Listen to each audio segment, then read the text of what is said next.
My name is Bessie Stanley. My birthday is August 9, 1926. I was born in Mississippi, around Minas City, Mississippi. I was born in like I said, in 26. My mother's maiden name was Alberta Smith. My grandfather was Isaac Smith. Her father was Isaac Smith. And my father was John Harris. So they married, and it was 3 of us born to that union. Myself, my brother, and my sister, which my brother is John Harris and Christine Harris. The 3 was born to that union. Now, I knew my father for a short time because he passed when I was 5 years old. My father did. But I remember him taking us for walks in the park to say. We used to watch the cows and things in the pasture.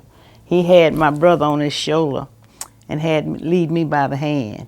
And he would take us for long walks, and he would tell us stories about his childhood, how much prejudice was when he came up, because my father was very light complexion. It was 3 of those brothers that were very light complexion. There was 3 more that was very dark, and people would pick on them because they were light and call them names, and they would associate with my father more than the other boys because the other boys was darker. You know what I'm saying? And he used to tell us stories about that. But he was a very kind man. He was a home type person. My mother would go to church, and he would stay home and keep us while she went to church. He would cook for us and pamper us. I loved my father. But he got sick when I was very small, I just can remember him going for those walks and things, but he got sick shortly after that. Very kind, compassionate person, which my mother also was. And I would have liked to spend more time with him, but he had a lot of stories to tell us that he couldn't get out because at the time he had an appendix in his side, and he couldn't, he was sick a lot of times. He couldn't speak like he wanted to, He got sick real early in life. He died very young. So that life was cut short, but I really enjoyed him, because he looked like he loved us so much. Used to comb my hair when my mother go to church and cook dinner for her. And when she came back, dinner was ready, and he would have us sitting on his lap talking to us, It was very interesting. I enjoyed it, But as I said, I didn't spend as much time with him as I wanted to because the Lord called him home, That's as much as I know about my father. Growing up, for me, after my father passed, my mother eventually married again. She married a man by the name of George Taylor. And he was very mean to us, my brother, my sister, and myself. And we went to school on the days that we wasn't in, when I grew up old enough to pick and chop cotton. We only went to school when we wasn't in the cotton fields, We went to school in a church. They didn't have a school building like they have now, but they had churches for kids to go to school in. So in Slaughter, Mississippi, I went to school in a church during the week, and on Sunday we went to church there. We had a very fiery childhood because my stepfather was very mean to us. My brother and I really suffered by the hands of my stepfather. But he died too, my stepfather. Then we moved back from Collintown, Mississippi, back to Slaughter, Mississippi. See, he taken us down to Collintown. That's down by Ada Bena, Mississippi, down there. And then we moved back after he died with my uncle, my mother's oldest brother, in Slaughter. And he raised us up until we got almost grown. And then I stayed with his daughter a while, Uncle Ike's daughter, Fannie Bell. Do you remember her? No? Well, I lived with her more than anyone because I took care of her children while she worked. So my uncle was a very big influence in my life, and his daughter, and her husband, and his wife. He had 2 sons and a daughter, which we lived with most of the time because after my mother moved back to Slaughter, Mississippi, he helped her with us to raise us up, you know. And so we stayed there until my mother married again. She got with another husband, which was, what was his name? Fred Williams. And he didn't like us very well either. But by this time, I was grown and out on my own. And I did pretty good, you know, until I got married myself. My first husband was Albert Miles. And after I got married and started having my children, then from then on, I was on my own, you know. We moved to Chicago in 1958. And I had 4 daughters in Chicago. But I had I brought 8 children here with me. Their names: Fanny, Kearney, Bobby, Hester, and John Miles, John and Jimmy, and Hollis, Michael, Melvin, Curtis, Carol, Phyllis,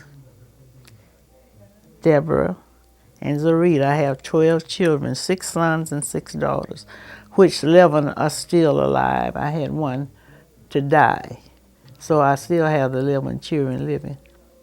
There's so much going on then. I can't pinpoint one thing now, but there was a lot going on. I can remember when Dr. Kane came to Chicago, but that was after 58. You know what I'm saying? Let me see what thing. They had one thing I can remember, they had these numbers that they used to win money. It wasn't called a lottery, it was something else. What was it now? Plain numbers called, I can't remember what they were, policy. That was big in those times. They would send numbers out to places and people would place bets on them and win money. I remember that incident. And what else can I remember about? There's so much going on at that time. I can't keep it all together. But there's a lot of things that surround us, and it was hard finding places to live in those days for people with children. I can remember that. I had a pretty tough time when I first came to Chicago because I lived with my brother. That wasn't easy, but I was, I made it because they made us welcome. We stayed there until I got an apartment on my own and left. But I had a pretty rough life at times, you know. It was, sometimes it was all right and then up and down, you know. But with so many children, you know, that happens. There's nothing you can do but just do the best you can with what you got, you know. I had a lot of racism thrown at me in behalf of John, my son. They were always picking on my son because he was the type of person that didn't take things like, racism too well. And when they saw him out, there were always fights and things surrounding my son. I'd send him to town, and he'd always get in a fight. White people picked on him all the time. They didn't bother my good, but him. And I saw plenty of racism. I saw people get killed down there, and I saw people fighting. I saw prisoners mistreated. They would bring them out in the country where they would have them working, I saw them getting beaten up. I saw lots of racism, lots of it. Wasn't directed at me per se, but around me, You know what I'm saying? And I saw lots of that, yes. That goes without saying. You remember hearing about Emmett Till assassination? I was in Mississippi when that happened. I remember when that happened. That was a big thing because all the blacks was terribly upset about that. He was killed down there, not too far from me. I think it was like Tutwiler, somewhere over he's killed. I lived in Slaughter, Mississippi. Now that was a big thing that happened.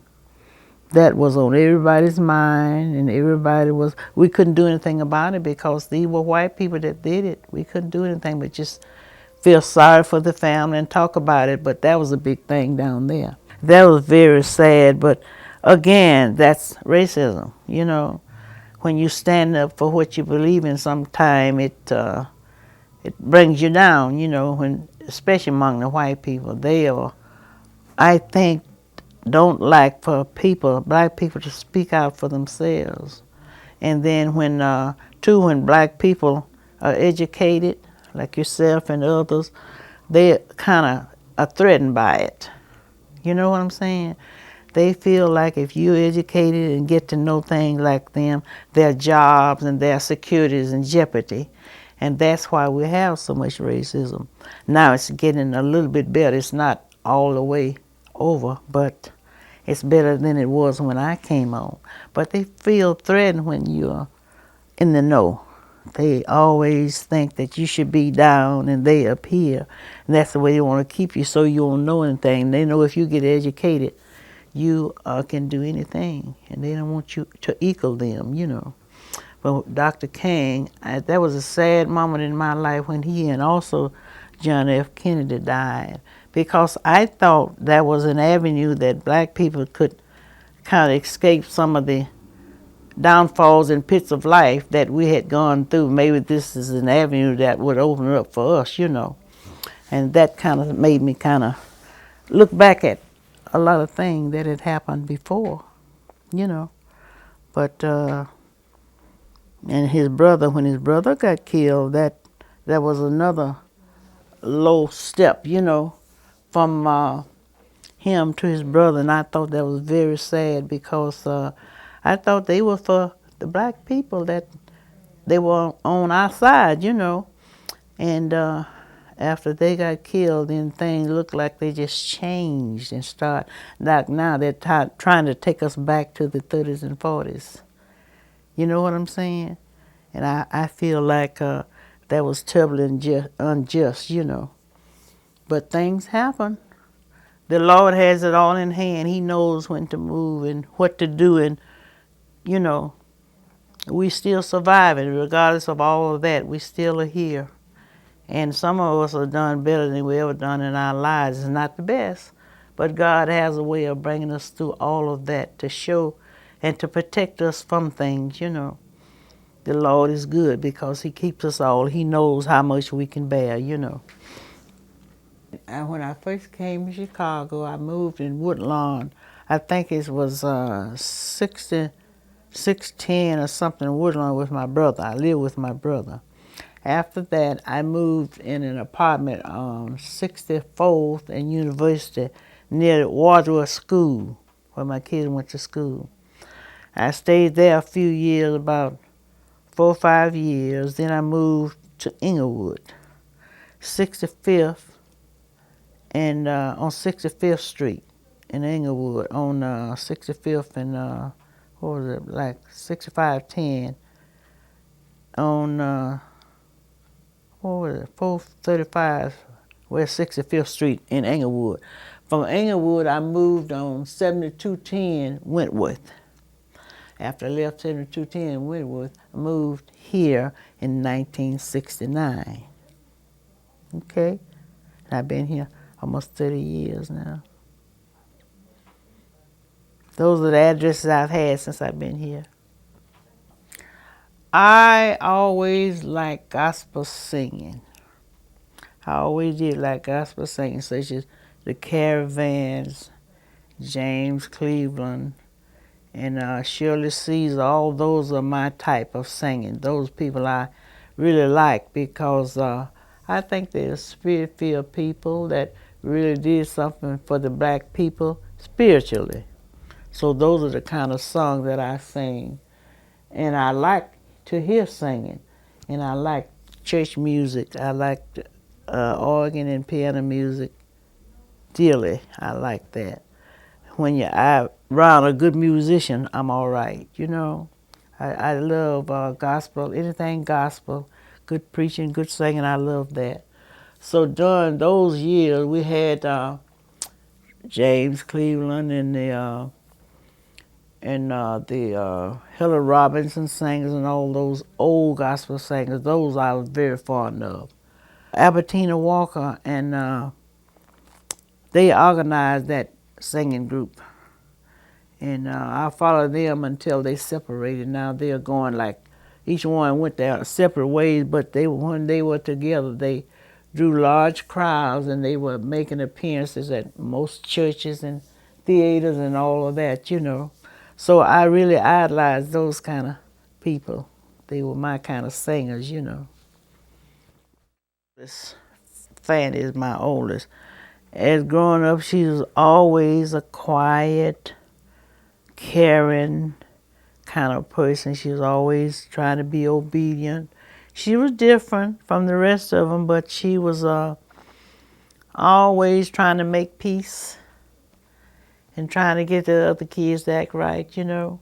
I mean, it wasn't any of them too bad, but she was on that type of person, always a caring, looking after others type of person, you know. Quiet and unassuming and always for the right thing, always spirit-filled, you know. That's Fanny. Now, Bobby, she was caring also, understanding of things. She's tomboyish, Bobby was. She'd climb a tree for a boy would. She's always an outdoors person. She liked to do things outside. She never did like to stay inside too much. And when she was growing up, you put her on a dress, she tied up. Put on some pants, she's right at home. You know what I'm saying? Fanny's dress would be so clean and nice, like nothing happened to Barbie and tore hers off and put in them pants. She climb a tree or do anything because she liked that kind of life. She wasn't rough or anything, but she liked that kind of life.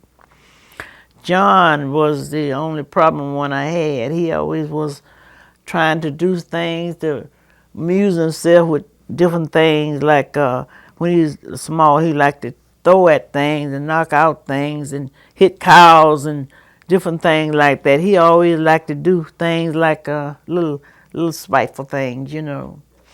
Then there was Jimmy. Jimmy got killed, as you know. But he was a nice guy. He was really a good child. It just things happened to him that it happened so fast I can't explain how things did happen, you know. But he was good and caring and understanding. But he was always one that people picked on. I never could understand why, you know. But he was a good kid. I lost him, and that was a very sad time in my life. I was so sick after that, I went to the doctor, and the doctor had to give me a shot to calm me down. I just broke out in hives, because I was so nervous, you know. Losing a child is the worst thing can happen to you. You never experienced it. You don't want that to happen to you because a part of me was gone, you know. People would say to me, "You have another one." I said, "But nobody can stand in his place because he was one person. He was one individual. If you have 50 kids and one died, nobody can replace him." That's what I told him, you know. And that devastated me. I haven't been the same since, you know, because losing a child is something very sad. Then Hollis, Hollis was always quiet, teased a lot, and very caring, very giving and free-hearted and all like that, funny and all like that, you know. He was a good kid, too. Michael was the serious one. He's growing up, he's very serious. Always a mother's boy, always, till today, sees after his mother, no matter what happens, he's going to see that I'm all right. When he was home, everybody would go, Michael, I got to go see my mama. I got to see was mama all right, you know. When he left, going to the army, he left right away from this house. And every time I turn around, there's a letter from Michael. I want to see how I'm getting along. And he, up until today, he sees after his mother, you know. He always was, from a little baby on up, a mother type child. Stayed around me more than any other boys did. Melvin was quiet growing up, lazy, quiet, unassuming. Nothing never bothered him. You talk to him, he'd look at you. Sometimes he'd answer you, sometimes he wouldn't. He's just unassuming. It didn't seem like he cared for anything. He did, but that was his way of doing things, you know. And he cared, but they show it in different ways, you know. I don't like one any better than the other one, but there's some that's closer to you and more caring. If you have another child, she probably won't be like Nia. She'll be different, but they'll be your children, and you'll love them, and they can have different ways. So all of these kids have different personalities, but in their own way, they're caring people, you know. And Carol, we miss Carol. Carol was always serious. In everything, going everywhere, doing everything. She went to college and she studied hard, and she came out very different because she really, you know, studied to be somebody, and she is. She's caring too, but she's rip and run. She never has time for anybody because she's working all the time. She's a hard worker. Carol's a hard worker, but she's a caring person. She's a giving person. She'll help anybody. If you say you need help, she'll help you. But that's her life. Her life is very busy, very fruitful. She has those two boys, and she takes good care of them. And she devotes a lot of time to her job, her church, and her children, which is very good. I'm proud of her for that. But she's always a caring person, unassuming, but concerned about people, you know. And there's Phyllis, my happy-go-lucky. She's my sweetheart. Just another one cares about her mother a lot. She does all she can for me. Whenever she can, there's nothing she's got that I can't have. And if I say around her I need something, she going and get it. She does. And Mike's the same way, you know. If I say, oh, I need so-and-so, I don't have to be talking to her. She just had me mention it, she'll go get it. She's caring too, and a good, kind person, and she's jolly all the time. Always was from a little kid or baby. She's smiling all the time and trying to be happy and make other people laugh. She's like that today. As you know, she's very friendly.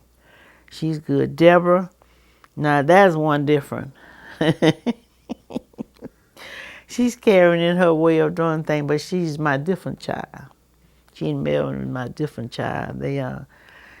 She's good and she's caring, but in her own way.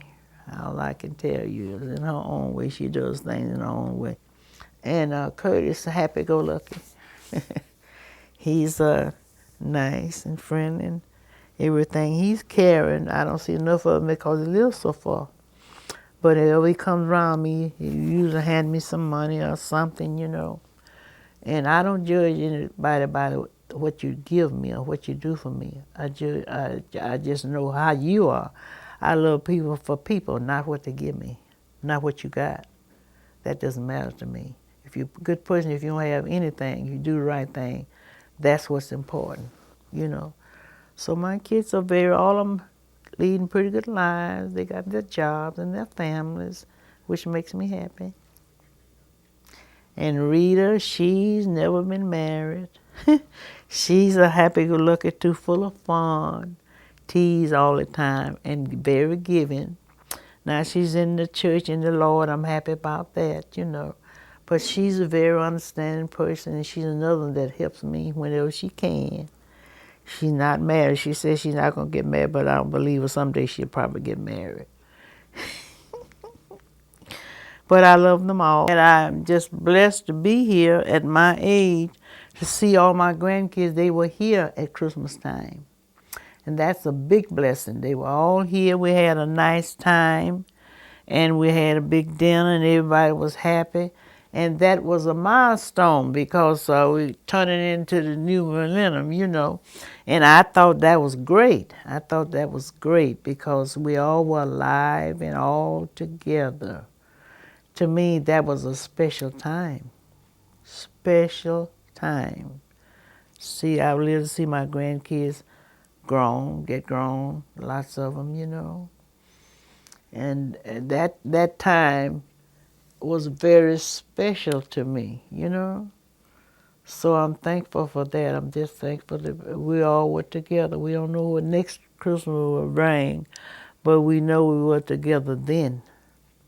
Whatever happens during the year, we can say we have enjoyed each other and been together these Christmas and New Year's days, and we have spent some quality time together and had so much fun. And when I'm gone, you all can memorize the good things that we had together and what we done. And that's very important, you know, because we have really enjoyed ourselves, birthday parties and New Year's dinner, Christmas dinners, and all kind of parties in the park and all kinds of stuff, you know. So we have memories that will last you all forever, you know. Yes, because I have memories of my mother now, so many things she did for me, how great she was. She was a Christian woman, and she prayed for us, and he did so many things for us. So I can think about what she done, and you all can think about the things we done together, you know. So it's just a blessing to be here. I just ask God's blessing on all my children and grandchildren. And just glad that I lived to see the grand get grown and the children should stand by me like they have. I just pray God's blessing on them in this new year and that He keep them in His care, which I know He will. And I'm just glad that I've lived so long to witness these things. I'm happy about it. Yep. The Lord's been good to me. He brought me through so much through this last 2 years. Remember, I had a fall, and then I had a stroke, and I've been crippled ever since because I broke my leg in so many places and then the stroke. But you know, I still can walk. He's done so much for me. I still can walk, even with the cane. I'm blessed, because some people can't even use a cane. So I got a testimony. I was so broken till they got a whole jar of bones out of my leg. I could see them when they got them out because they didn't put me to sleep when they did the surgery. But the Lord brought me through it. If He bring me through, He can bring anybody through, because I went through something, but I didn't give up. I didn't give up because I knew He was going to bring me through. I never lost faith in Him because He has been so good to me, and I'm just so grateful. I'm so grateful because I really come through something, because that stroke barred my speech. I can't speak like I should because it affected my speech and my muscles in my body. That's why I can walk in the bed, because my muscles is affected in my speech. I can't speak clearly like I used to. But I'm speaking. You can understand what I say. For that, I'm grateful. The Lord's been good to me, and I'm grateful for it, and I'm just praying that He will continue to keep me until my departure. And I believe He will. He's done so all these years. So I'm grateful. You just keep praying that He will keep His arms around me and keep me in His care.